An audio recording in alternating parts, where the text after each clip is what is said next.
Hello, this is Mr. Ward, and welcome to the Algebra Exit Ticket 30.1 video key. And here we go. We're going to take a look at this cubic trinomial, and we're going to look for the greatest common factor shared by all of the terms. It's a trinomial because it has three terms. It's a cubic trinomial because the largest exponent is 3. So here we go, and it's an exponent of a variable. So we're going to look for the greatest common factor. Well, they all share x's. And they're all even coefficients. And the smallest even coefficient is 2. So we could definitely pull out a 2 and we can pull out an x. And if we do that, we're going to end up with just x squared here. And we'll end up with 6x. This 12 divided by 2 will be 6. And x squared divided by x will be x. And the 18x becomes a 9. And there we have factored out the greatest common factor. And you'll see here in 1b that I have done just that. So now we want to see, can we go further? Can x squared plus 6x plus 9 be factored? Well, let's consider that. We've got 9 as a product. That's really a 9 times 1, but I'm not worrying about that. Okay. And the 1 comes from here, by the way. And then I need to add up the factors of 9 to get 6. And that would be 3. Wow, that was an amazing 3. 3 and 3. 3 times 3 equals 9. So I'm just going to say x plus and x plus. I can do that because my lead coefficient of x squared plus 6x plus 9 is 1. So I don't need to worry about fancy shenanigans with factoring by grouping. So that's x plus 3 times x plus 3, which is x plus 3 squared. So I'll go ahead and write this out. It's 2x times x plus 3 times x plus 3. And that equals 0. You could have written that as x plus 3 squared. You might have noticed this is the perfect square structure. X is like a squared plus 2ab plus b squared. This is a 3 squared. This is a 2 times 3 times x, and that is the x squared.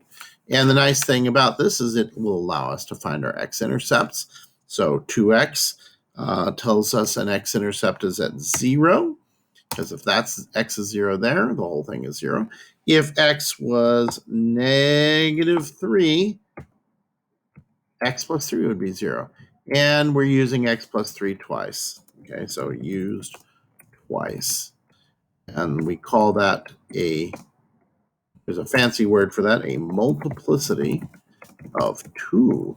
You'll learn more about that in later math classes, later years, but that is what that's called. Okay, in the second line, I have taken this first line and I have grouped it into 2 pairs of terms. And what we need to do is find out what's the greatest common factor from each set and see what's left behind. So I've got 2x cubed plus 12x squared, and that's plus negative 5x minus 30. All that equals 0, of course. So let's start factoring. So here I've got an x cubed and an x squared. So I definitely can factor out an x squared. That's the largest x factor I can get out of here. So x cubed divided by x squared is just x. And x squared divided by x squared is 1. So now I'm left with a 2x plus 12.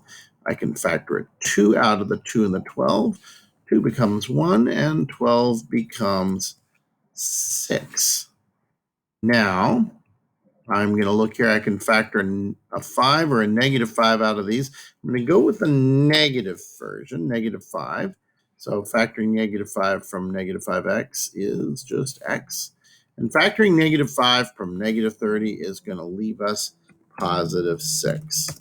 And that all, of course, equaled 0.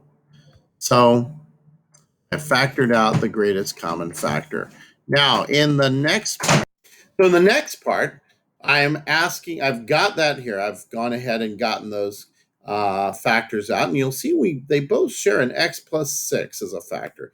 2x squared is times x plus 6, and negative 5 is times x plus 6. And what that tells us is that we can take the x plus 6 and we can multiply it by 2x squared minus 5 using the distributive property. And that will equal 0. Now, there are ways that I can go further and factor 2x squared minus 5, but I'm going to save them for later once we've done some work with square roots. This is, in fact, a difference of squares structure. It's just a difference of untidy squares. So, because 5 is the square of the square root of 5. So we're going to leave that alone for right now. And I'm going to go ahead and stop. I hope that helped.